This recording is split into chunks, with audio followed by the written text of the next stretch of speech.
Hi hello வணக்கம். ராம் ஜெகதீஷ் டைரக்ஷனில் 2025 வெளியான ஒரு கோர்ட்டிகல் ட்ராமாவான கோர்ட் ஸ்டேட்டஸ் பிஎஸ் ஏ நோபடி இந்த படத்தினோட ஸ்டோரி பற்றி பார்ப்போம். அதுக்கு முன்னாடி நம்ம சேனலை சப்ஸ்கிரைப் பண்ணி வச்சுக்கோங்க. அப்போ தான் நான் போடுற வீடியோ உங்களுக்கு வந்து கிடைக்கும். இந்த படத்தில் வந்து சாய்குமார் அண்டு பிரியதர்சி புலிகொண்டா ரோஹிணின்னு சொல்லிட்டு ஏகப்பட்ட பேர் நடிச்சுக்கிறாங்க இந்த படத்தில். இந்த படத்தினோட ஸ்டோரி பற்றி பார்க்கலாம். இந்த படத்தினோட ஸ்டோரி என்னென்னு பார்த்தீங்கன்னா, அதாவது ஒரு பையன், அந்த பையன் வந்து போக்சோ சட்டத்தில் வந்து கைது பண்ணிடுறாங்க போலீஸு. இப்போ வந்து என்ன ஆகுதுன்னு பார்த்தீங்கன்னா, அந்த பையனுக்கு திங்கட்கிழமை அன்னைக்கு கோர்ட்டு வந்து தீர்ப்பு சொல்ல போகுது. இப்போ இந்த இடையில வந்து வாதாடுற எல்லா வக்கீலும் கொஞ்சம் ஃப்ராடாக இருக்கிறதுனால அந்த கேஸ் சம்மந்தப்பட்ட ஆளுங்க என்ன பண்ணுறாங்க, யாரை அணுகுறாங்கன்னு பார்த்தீங்கன்னா, அந்த ஊர்லேயே ஒரு பெரிய வக்கீலான சாய்குமாரை அணுகுறாங்க. அணுகும்போது சாய்குமாருக்கு வந்து அசிஸ்டண்டாக இருக்கக்கூடியவர் தான் பிரியதர்சி. அவர் என்ன பண்ணுறாருன்னு பார்த்தீங்கன்னா, அவருக்கு ஒரு கேஸ் கூட அவர் கொடுக்கறதில்ல சாய்குமார். இப்போ என்ன ஆகுதுன்னு பார்த்தீங்கன்னா, சீனியர் வக்கீல் மேலே இவர் கொஞ்சம் மனசு கசப்பாக இருக்கிறாரு. என்னடா அது எல்லாத்துக்கும் கேஸ் கொடுக்குறாரு, நம்மளுக்கு மட்டும் ஒரு கேஸ் கொடுக்க மாட்டேங்கிறாருன்னு அவர் புலம்பிட்டு இருக்கும்போது இந்த கேஸ் வந்து அவர் கையில் கிடைக்குது. கிடைச்ச உடனே அதை சாய்குமாரோட பார்வைக்கு கொண்டு போகிறாரு. கொண்டு போனோடனே அவர் என்ன பண்ணுறாருன்னு பார்த்தீங்கன்னா, நான் இந்த மாதிரி வெளியூர் போகிறேன், திங்கட்கிழமை ரிசல்ட் வர கேஸுக்கு நம்ம எடுத்தாலும் அது வேஸ்ட் தான் அப்படிங்கிற ஒரு பக்குவத்துக்கு வந்துடுறாரு. அதுக்கு அந்த பக்கம் என்ன ஆகுதுன்னு பார்த்தீங்கன்னா, இவர் வந்து தானாகவே அந்த கேஸை போய் எடுத்து வாதாடுற போகிறாரு. வைசாவுக்கு, அதாவது விசாகப்பட்டினத்துக்கு போகிறாரு. போனதுக்கப்புறம் அந்த கேஸ் எடுத்து வாதாடுறாரு. வாதாடும்போது அது பெயில் வாங்கி அதுக்கப்புறம் என்ன நடக்குது, ஸ்டே வாங்கி அதுக்கப்புறம் என்ன நடக்குது அப்படிங்கிறது அந்த படத்தினோட கதை. அந்த பையன் ஏன் போக்சோ சட்டத்தில் போனான் அப்படிங்கிறது வந்து ஒரு ஃப்ளாஷ்பேக்காக அவங்க சொல்கிறாங்க. அப்போ வந்து அந்த பையன் வந்து ஒரு மிடில் கிளாஸ் சேர்ந்த பையன், ஒரு வாட்ச்மேனோட பையன். அந்த வாட்ச்மேன் வந்து ஒரு மனைவி இருப்பாங்க, ஒரு மகள் இருப்பாங்க. இந்த பையன் தான் மூத்த பையன். இந்த பையன் வந்து ஒரு சின்ன சின்ன வேலைகள் செஞ்சுட்டு இருப்பான், பார்ட் டைம் ஜாப்பாக செஞ்சுட்டு இருப்பான். அது வந்து எங்கள் அப்பாவுக்கு கொஞ்சம் பிடிக்காது. இருந்தாலும் அவங்க அப்பா வந்து நல்லா படிடா அப்படிங்கிற மாதிரி சொல்லுவார். இவன் வந்து கேட்க மாட்டான். இப்போ வந்து அவனுக்கு ஒரு கால் வருது. அந்த கால் யாருன்னு பார்த்தீங்கன்னா, அவங்க ஃப்ரெண்டோட கேர்ள் ஃப்ரெண்டுங்க இருப்பாங்கள்ல, அந்த மாதிரி ஃப்ரெண்டுங்களோட கூட இருக்கக்கூடிய ஒரு பொண்ணு.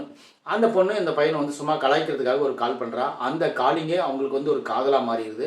அந்த காதலில் வந்து அந்த பொண்ணோட சைடு வந்து அவங்க அம்மா தான் ரோஹிணி. அவங்க அம்மாவுக்கு வந்து இரண்டாவது கணவராக வரக்கூடியவர் வந்து ஜாதி வெறி பிடிச்சவர். இப்போ என்ன ஆகுதுன்னு பார்த்தீங்கன்னா, சின்ன விஷயத்துக்கு கூட அவர் வந்து கோர்ட்டுக்கு போயிடுவார், அடிதடில் இறங்கி வெட்டு குத்துன்னு போயிடுவார். இந்த அதாவது தன்னுடைய மனைவியோட மகள் வந்து காதலிக்கிறா அப்படின்னு தெரிஞ்ச கமெண்ட் இருப்பாரா. உடனே என்ன பண்ணுவார்னு பார்த்தீங்கன்னா, அந்த பையனை போக்சோ சட்டத்தில் போட்டு இந்த பையன் வந்து பொண்ணுகிட்ட மிஸ்யூஸ் பண்ணுறான் அப்படின்னு சொல்லிட்டு போட்டு அவர் ஒரு பண விஷயத்தெல்லாம் இறைச்சி அதனால் ஒரு நிறையா பேர்த்துக்கிட்ட வந்து பாசிட்டிவான ஒரு விஷயத்த பண்ணி வச்சுருப்பாரு. எல்லாமே பொய் தான்.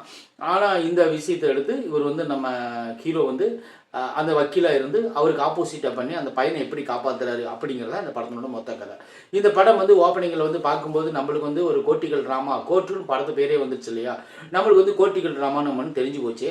கோர்ட்டில் தான் ஃபுல் அண்ட் ஃபுல் இருக்க போதுன்னு நினச்சோம். அதுக்கப்புறம் அவங்க சொல்லக்கூடிய அந்த அழகான காதல் அது கூட நல்லா இருந்துச்சு. அது போல் அவங்க வீட்டு ஃபேமிலி வந்து கொஞ்சம் காட்டிருக்கலாம். ஆனால் இருந்தாலும் ஓரளவுக்கு நல்லா ஒரு ப்ராப்பராக கொண்டு போய் முடிச்சுட்டாங்க. அப்புறம் வந்து பார்த்தீங்கன்னா, குறிப்பாக சொல்லணும்னா அந்த வில்லன் கேரக்டர் சித்தரிச்ச விதம் ஓப்பனிங்கில் நல்லா இருந்துச்சு. போக போக என்னதுன்னு பார்த்தீங்கன்னா, அது ரொம்ப சைலண்ட்டாக மாற்றி விட்டாங்க.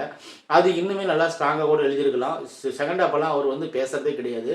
அப்புறம் என்னதுன்னு பார்த்தீங்கன்னா, அந்த ஆப்போசிட்டில் இருக்கக்கூடிய வக்கீல் அப்படியே இப்போ நம்ம லைவாக பார்க்கக்கூடிய நிறைய வக்கீலுங்க அந்த மாதிரி தான் இருப்பாங்க. அது போல தான் அவரும் இருக்கிறார் இந்த படத்தில்.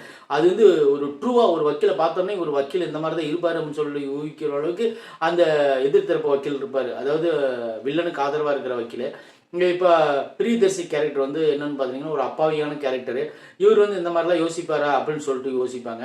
அதுபோல் சாய்குமார் கேட்ட ஒரு கேள்விக்கு வந்து இவர் 4-5 பதில் சொல்லுவார். அந்த சீன்லாம் வந்து ரசிக்கும்படியாக இருந்துச்சு. அதுபோல் ரோஹிணி மேம் அவங்களுடைய கேரக்டர் வந்து ஒரு குடும்ப அம்மாவாக, அந்த பொண்ணோட அம்மாவாக வந்து அவங்களுக்கு என்ன தேவையோ அதை பண்ணியிருப்பாங்க. இன்னும் கூட கொஞ்சம் ஸ்ட்ராங்காக அவங்களுக்கெல்லாம் கொடுத்துருக்கலாம்.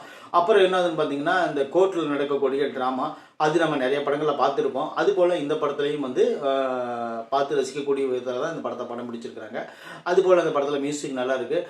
இந்த படத்தில் நடித்த எல்லாருமே சூப்பராக நடிச்சுக்கிறாங்க. ஃபஸ்ட்டு ஆரம்ப காட்சிகளில் அந்த போக்சோ சட்டம் அப்படின்னு சொல்லிட்டு நம்ம நிமிர்ந்து உட்கார வச்சா கூட இவங்க வந்து கிளைமேக்ஸில் கொண்டு போய் முடிச்ச சீனில் கொஞ்சம் மன உறுத்தலாக தான் இருந்துச்சு. ஆனால் இருந்தாலும் படம் ஒரு டைம் பார்த்து நீங்கள் ரசிக்கிறதுக்கான எல்லா விஷயங்களும் அந்த படத்தில் இருக்குது. எனக்கு பர்சனலாக பிடிச்சிருந்து என்னென்னு பார்த்தீங்கன்னா, அந்த சாய்குமார் வந்து திடீர்னு வந்து கோவப்படுவார்னு நான் எதிர்பார்த்தேன். தன்னோட சிஷியை வந்து ஒரு பெரிய கேஸில் போய் மாட்டிக்கிட்டான் அப்படிங்கிற மாதிரி. ஆனால் அவர் வந்து ஆதரவாக இருந்தது வந்து இந்த படத்தில் வந்து நம்மளுக்கு கொஞ்சம் நல்லா இருந்துச்சு. அந்த சீன்லாம் ஓரளவுக்கு பரவாயில்ல. ஆக மொத்தம் இந்த படத்தில் நீங்கள் பார்த்தீங்கன்னா இந்த படம் வந்து நீங்கள் பார்த்து ரசிக்கக்கூடிய எல்லா விஷயங்களும் இந்த படத்தில் இருக்குது. இந்த படம் எனக்கு பிடிச்சிருந்துச்சி. உங்களுக்கு பிடிக்கிறதுக்கு வாய்ப்பு இருக்குது. வேணும்னா நீங்கள் வந்து வலைதள ஓடிடியிலே இருக்குது. உங்களுக்கு வேணும்னா வந்து பாருங்கள். தேங்க்யூ.